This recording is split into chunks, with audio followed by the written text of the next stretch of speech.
Hey, what's up, everybody? So, what you just saw there was a pretty good cut. Now, I want to talk to you about plunge cuts. So what you just saw was a big saw. I normally have a carving bar, but this is an Echo stock bar with the sprocket on it. It's a 3/8 sprocket. But when you're using a sprocket, it jumps. So what I want to talk about if you're a new carver is how to make it so you can do that cut without jumping. So what you saw I was doing there was both sides. It actually worked out perfect, so it's the perfect time to make a video for this. And what I always try to think about is if that saw runs up here, that bar is gonna jump. So if you go back and you watch, or I'll try to see if I can duplicate the video and layer it while I'm talking, how I use the tip to kind of just like get it in, and then I had my line and then I followed it and I pushed right through. So you can see there's a little bit here where it's overcut, but that's all right because we have this line here. But what I'm trying to do when I'm doing these these plunge cuts is I just want to use the tip of this bar until it's safely in, to when it does catch, there's too much meat inside. So you don't have to worry about it jumping on you, because when that saw jumps, especially a big one, it's coming at you, and it's coming at you fast. So what I think about when I'm doing this, so this is a brand new saw, brand new chain. This is why the chain is so loose. I gotta tighten it up. When you get a brand new chain, just give it a good hard beginning, like stretch out the links. That's a side tip there. And then retighten it. This was just like one big bunch of ripping cuts that I've done.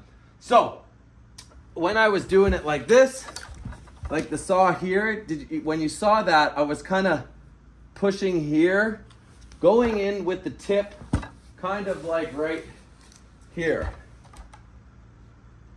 Just like right there is where I was kind of using that tip to kind of run the saw in. And then once it was able to be about here, when it was about here, is when I knew that it wasn't gonna jump on me. Because this area right here is your biggest issue when you have a sprocket on, ooh, that's a hot saw. When you have a sprocket on it. So, on both of those cuts, I'm holding the saw. I'm gonna zoom this back a bit. Hopefully this will work, all one take. Should. So when I'm holding that saw, I'm gonna hold it left-handed even though I'm right-handed. Doesn't matter. It's good to learn both ways anyways.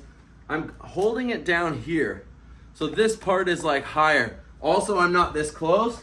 I'll hold it right-handed. So I'm holding it like this and I'm pushing in on an angle until I'm there. And then when I'm making that plunge cut, I'm thinking about how if my bar's off like this, it's gonna go this way. You want it to go straight across, so I'm guiding my chain. I'm only really thinking about the line where I wanted to go and how my chain is, and I'm imagining it inside the whole time. So when I'm like going through, I'm like trying to keep it level. I'm watching my chain, I'm feeling my wrist. This is kind of dragging down. So if I hold my chain where I'm watching the teeth go in, and it kind of looks level still going in, it's gonna get there all the way through at the end. And then that same thing, this was a trickier cut because you could just go like this and undercut it. But I thought to myself, you know what, this will be a good video. I pushed it in like this, driving it, imagining where this is the whole time. I'm imagining where that jumping point is, right here. This is the first little bit of this cut. I'm imagining where this is going. So when I'm doing that cut, I'm pushing it in, pushing, and then I start to level it out when I feel it's safe, and then I start to watch the chain to push through. Because what you want to do is you want to have a straight cut. Now there's only, look at this, like there's only like a chain link on the whole side. Like all this thing through. Basically the depth of the chain. But I've got the space here because when you're doing blockouts, it's big cuts, big mistakes. But if you're cutting true to your lines and you're actually using this like the plunge, same here. I'm leaning this way. I have my saw here. I came in on it a slight angle, and then I gradually I'll just do it so you can see. Gradually pushed in and then started to imagine where the top of my teeth are driving into the log.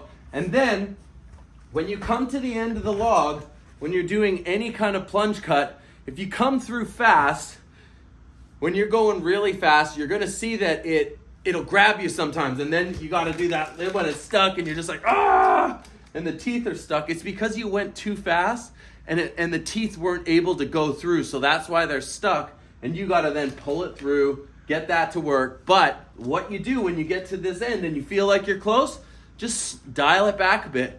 You don't have to have that full speed. You can, but just like slow the push out down. So when it comes out at the other end, it has the time for the chain to keep ripping through and pulls you through, rather than you push and come to a dead stop. I'm sure it's hard on your motor, but whatever, that's not the point. You just don't want to get stuck, especially when you're doing a live show and you're doing it in front of people, and then you're on a jaw horse and all of a sudden you're like, ah, it's stuck. So that's a couple good tips for plunge cuts. I hope this helps you guys. So when you're using a sprocket, cut safe. And if you're blocking with a carving bar, like a arbor tip, like I'm now kind of switched from 24 toonies to 24 arbors or 28-inch arbors. That's the bigger than the toonie that Canon makes, the Canon bars. Just be always aware that that's gonna jump. So if you take your time and work those plunge cuts like you're coming in on that angle and then leveling out, or coming in on that side, then pushing in and leveling out, and then once it's in, it won't jump, and you'll feel it, pull it through, but just always keep an eye on where that chain is, because the bottom part's gonna cut. Your main part is to imagine where this is going to try to connect to this cut. Like you see, this cut was here, there's only like literally like tiny little bit, and it takes a lot of practice. You put in your 10,000 hours, you do a lot of plunge cuts, you work your negative space, but I think if that tip will help you a lot, I really do. And yeah, back to carving. Thanks for watching, guys. Plunge cuts, baby. Cut safe.